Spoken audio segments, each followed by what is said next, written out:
My approach since the last video has been pretty much the same. For my laser cuts, I start in Illustrator and then I make little shapes, draw them, and then I send those over to the laser cutter and it cuts them out for me. I guess it has changed a little bit because I started doing these paintings, whereas before, I think in the last interview, a lot of my paintings were like abstract on birch. They didn't really go with my laser cuts, but I found a way to kind of merge them. So I have like a more unified body of work with different media. Yeah, I think my work has changed in that the laser cuts feel like more individual pieces rather than like single layer pieces on a wall that kind of form a composition. I've started layering shapes to make individual little compositions, and I usually like arrange them in a much more organized grid. So I think that my intent with the work is still the same, my references are still the same, but the way that like the finished product is a little more like fleshed out. With the work that's in this gallery, I have mostly been experimenting with what kind of shapes I can include. Like I think you were saying, I described the shapes last time as like an alphabet or something, which I still feel applies. I just am trying to maybe expand my vocabulary of shapes. So I'm starting to reference like 90s cartoons and like stylistic trends from the 80s and 90s even more closely and try to emulate those shapes. And then with the work that's not in the show, I've been trying to experiment more commercially. Like I've been starting to make earrings with the laser cutter and like things that emulate toys. So experimenting commercially as well. Yeah. I would hope to see my work in galleries for sure. That's, I think, the main goal that a lot of us in this program have, is to be exposed in galleries. But I can also see the commercial side of my work. I can see my work more and more as like in a public art setting, like a downtown mural or something. So I would hope to get some mural jobs. But yeah, galleries for sure. I think that the framed pieces and the sort of grid arrangement of laser cuts would work well in this gallery setting. I have done one of these that's about 3 feet. To me, it's just like a compositional thing. Like it's the same with my paintings. If I like blow up too big, somehow the elements like don't seem right, or if they're too tiny, then they seem really crammed. So this feels like an appropriate size for me. But if I were to do like a public art commission, or if I had access to like a laser cutter with a huge bed or something, I would love to try like massive installments, like multiple stories even. That would be awesome. These pieces is up next on Cartoon Network, episodes 1 through 80, because there's 80 of them. And my main reference is like watching Cartoon Network and Nickelodeon as a kid.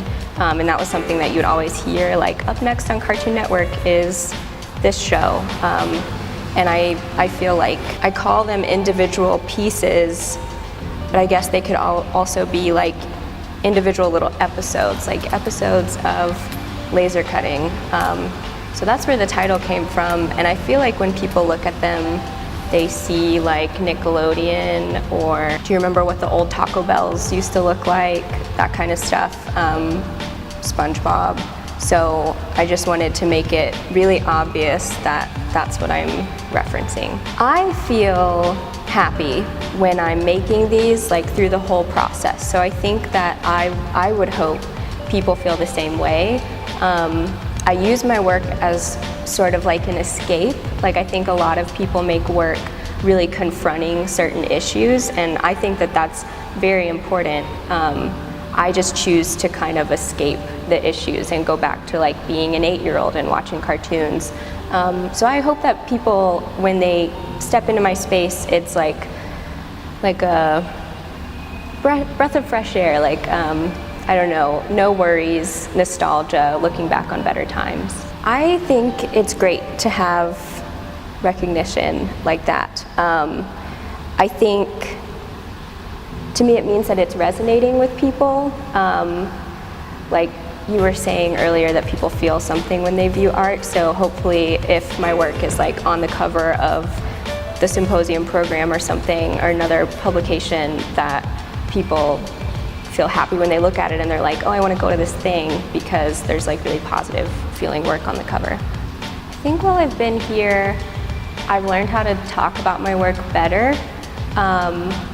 I still have a ways to go on that. I think that all of us do, but I think from starting school here, even from like a year and a half ago when we did our last interview, I think that my thoughts are coming together a little bit better when like explaining the work.